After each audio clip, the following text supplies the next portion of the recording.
할렐루야. 오늘 이 새벽을 함께 하시는 새생명교회 성도님들을 환영하고 축복합니다. 오늘은 대한민국과 미국을 위하여 함께 기도함으로 시작하도록 하겠습니다.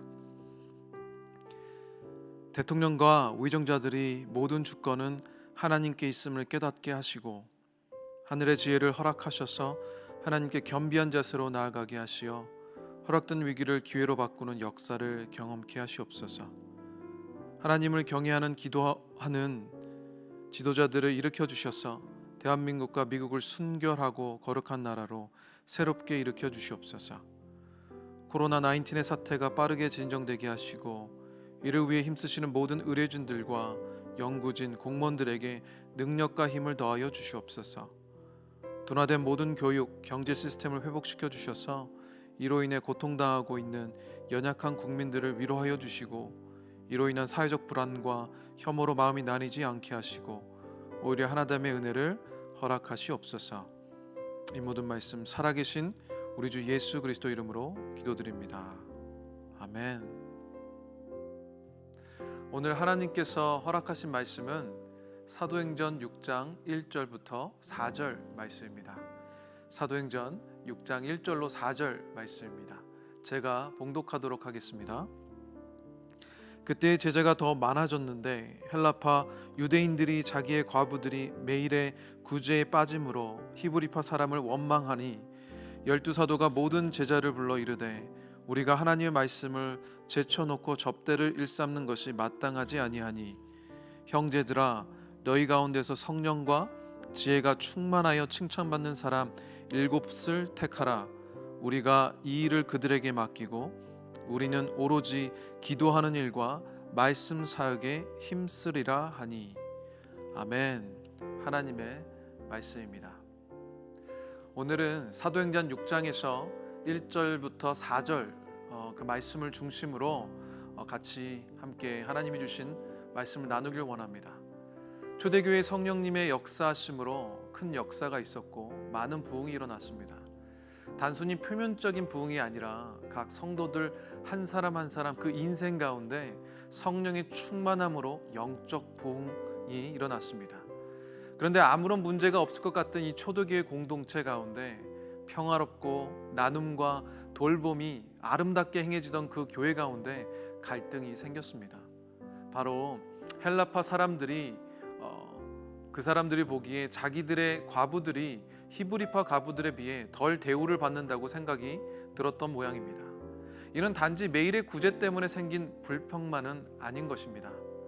그 두 그룹의 다른 문화의 차이, 그리고 여러 가지 일들로 여러 가지 문화의 차이에서 비롯된 갈등이었던 것 같습니다. 그래서 그 구제의 표출에 나타나게 된 것이죠. 비록 그리스도 예수 안에서 한 교회의 식구가 되었지만 여전히 그들은 다른 문화를 가지고 있는 그 두 그룹이었습니다. 아무런 문제가 없을 것 같았던 초대교회에서도 서로 나뉠 때, 서로 비교될 때 불평은 생기고 갈등은 발생합니다. 갈등은 언제나 존재할 수 있습니다. 많은 사람들이 갈등을 늘 두렵고 파괴적이고 고통스럽고 피해야 하는 희망 없는 상태로 이해할 때가 많이 있는데요. 하지만 갈등이 늘 나쁜 것만은 아닙니다. 오히려 그 갈등을 통하여 문제를 발견하게 되고 그 갈등을 해결하는 과정을 통해서 갈등이 일어난 단체나 공동체 혹은 우리 인간 관계들이 보다 건강하게 세워져 갈 수 있게 된다는 겁니다. 우리 예수 그리스도의 몸된 교회들은 어떨까요? 우리 교회도 서로 간의 갈등이 없을 수 없습니다. 하지만 어떻게 존재하는 갈등을 이해하고 그 갈등을 해결해 가느냐에 따라 긍정적이고 성숙하고 건강한 교회로 세워져 갈 수 있는 것입니다. 갈등은 두려워해야 할 것이 아니라 진실하고 겸손하게 대면해야 한다는 것입니다. 초대교회 공동체는 성령님의 인도하심을 받는 공동체였습니다. 즉 성령님의 인도하심을 받는 그리스도인들이 함께 모여서 그리스도의 복음과 사랑을 나누는 공동체였다는 것입니다. 그들이 갈등에 어떻게 반응하는지를 보고 우리도 또한 우리 앞에 놓여진 여러 가지 갈등과 어려움들을 성령님의 인도하심을 받는 자들로 지혜롭게 나아갈 수 있을까? 이것이 우리 스스로에게 던져보아야 할 질문인 것 같습니다. 오늘 함께 나누고자 하는 하나님의 말씀은 어떻게 이 갈등과 여러 가지 어려움을 헤쳐나가느냐인 것입니다.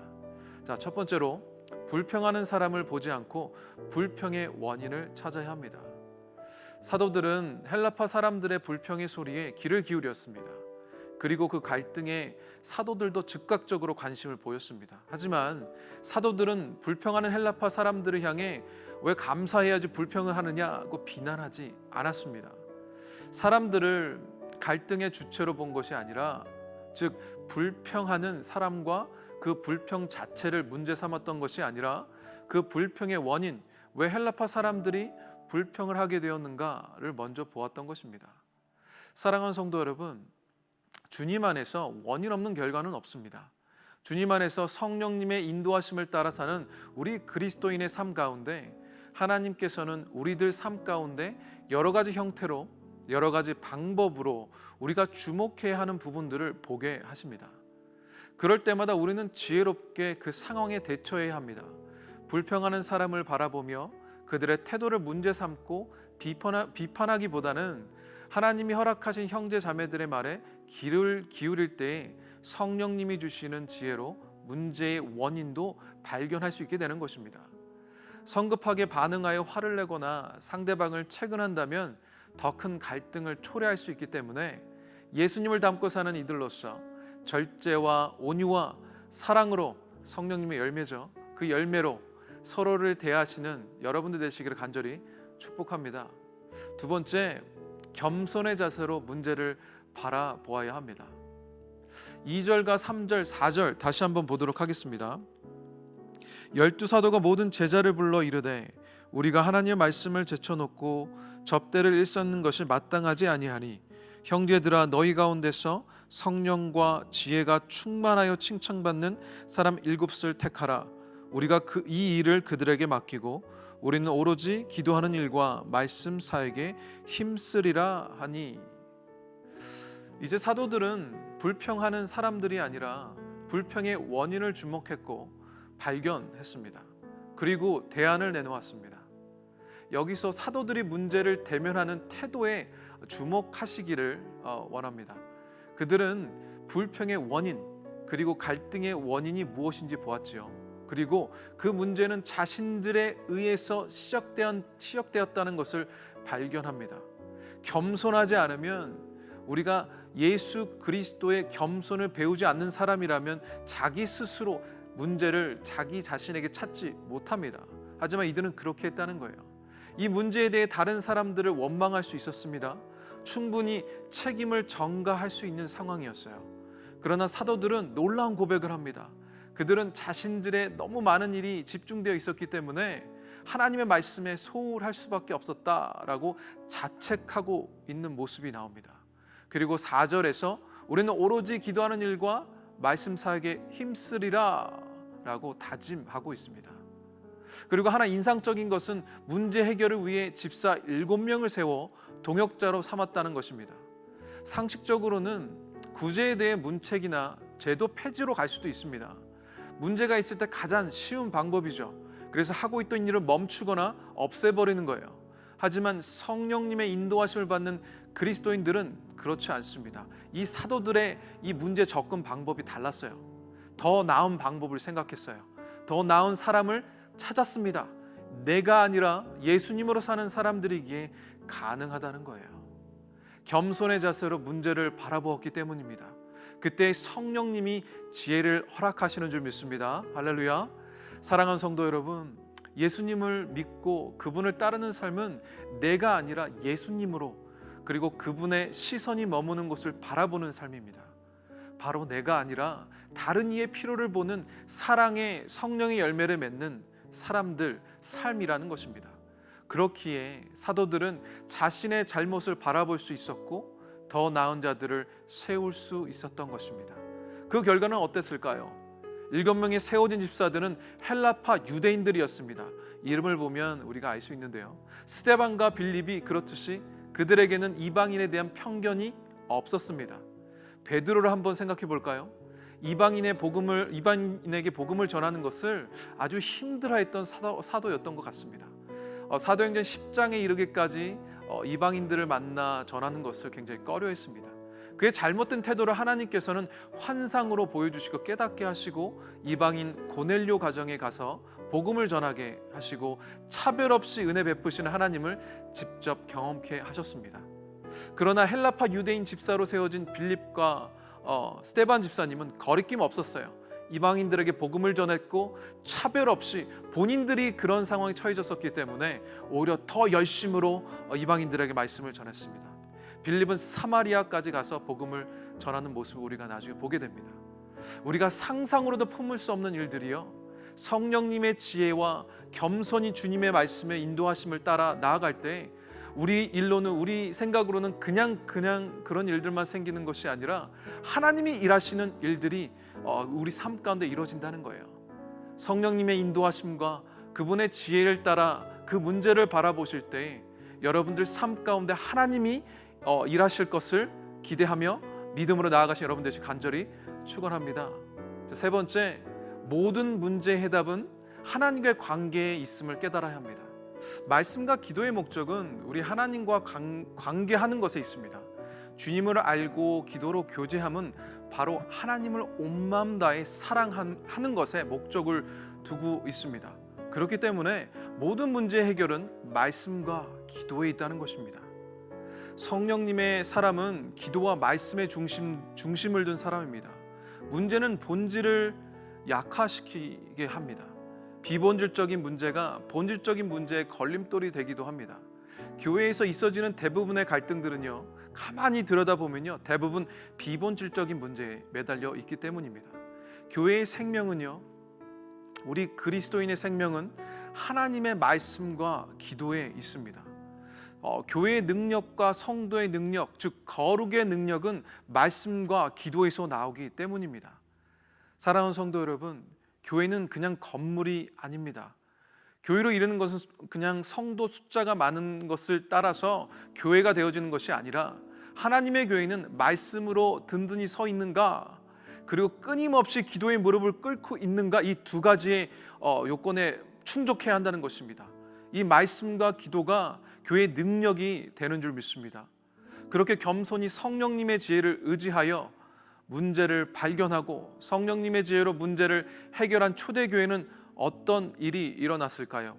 우리 6장 7절 말씀 다시 보도록 하겠습니다. 하나님의 말씀이 점점 왕성하여 예루살렘에 있는 제자의 수가 더 심히 많아지고 허다한 제사장의 무리도 이 도에 복종하니라. 아멘. 오늘 초대교회 사도들과 성도들은 갈등을 넘어 하나님의 역사하심을 경험하였습니다. 하나님이 역사하신 거예요. 그 자리에 있었던 겁니다. 우리가 똑같은 성령님의 인도하심을 받고 살고 있는 예수님의 사람들입니다. 그래서 우리들은 갈등을 넘어 하나님의 역사를 경험해야 합니다. 그 일들이 우리 삶 가운데 일어나야 합니다. 우리 교회 가운데, 우리 새생명교회 가운데 하나님의 역사하심이 일어나야 합니다. 할렐루야. 사랑하는 성도 여러분, 우리가 일하면 우리가 생각한 만큼의 일들만 이루어지지만 기도하면요, 하나님이 일하십니다. 하나님께서 이루십니다. 오늘 하나님이 일하심의 역사를 체험하시는 여러분들 되시기를 간절히 축복합니다. 하나님께서 우리를 부르셨고 우리가 거룩한 백성으로 살기 원하시기에 성령 하나님 우리에게 허락하셨습니다. 그분이 우리 삶 가운데 역사하셔야만 합니다. 그렇게 우리 하나님의 나라가, 그리고 하나님의 예수 그리스도의 복음의 증거자들 되는 삶을 우리가 살 수 있게 된다는 거예요. 오늘 여러분들 삶 가운데 하나님이 일하시며 성령님의 역사하심이 가득 넘치시기를 간절히 축복합니다. 기도하시겠습니다.